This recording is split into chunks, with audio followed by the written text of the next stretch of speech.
J'ai rencontré la princesse et sa beauté m'a complètement surpris. En un instant, j'ai été charmé. J'avais connu beaucoup de femmes, mais jamais une aussi belle qu'elle. Sans réfléchir, je me suis jeté sur elle. Je l'ai enlevée et emmenée dans ma caverne, loin du royaume. Le cœur de la princesse pleurait. Elle était pauvre, dans tous les sens du terme. Après des années de souffrance sous le contrôle du serpent, elle venait enfin d'être libérée, pour tomber entre les griffes d'un autre monstre. Ses larmes coulaient sans cesse. Elle maudissait sa malchance, mais je ne voulais pas lui faire de mal. J'étais ensorcelé par sa beauté et je ne voulais pas la forcer. Je voulais qu'elle choisisse de rester avec moi. D'une voix grave, je lui ai dit « Tu acceptes de vivre avec moi de ton plein gré ou tu restes prisonnière dans cette caverne pour toujours ?»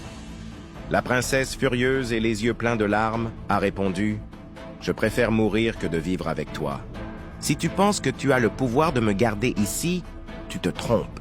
Mon mari viendra me chercher et ne te laissera pas en vie. » J'ai éclaté de rire, un rire cruel, et j'ai répliqué « On dirait que tu as perdu la raison.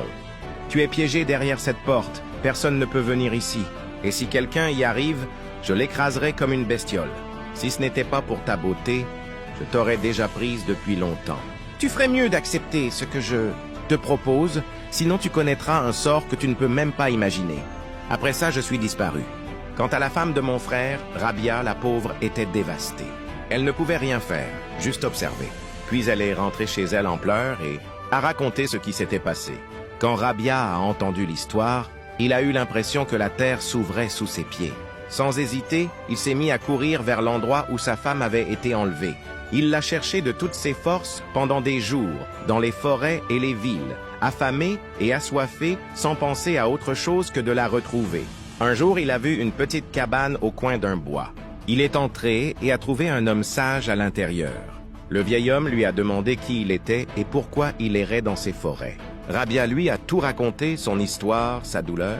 Le sage a écouté puis lui a dit « Jeune homme, ce que tu décris, c'est Sivius. Sivius est un démon qui enlève les jeunes femmes les plus belles. Il s'amuse avec elles. Et quand elles sont à bout, il met fin à leur vie. Ce n'est pas un être ordinaire.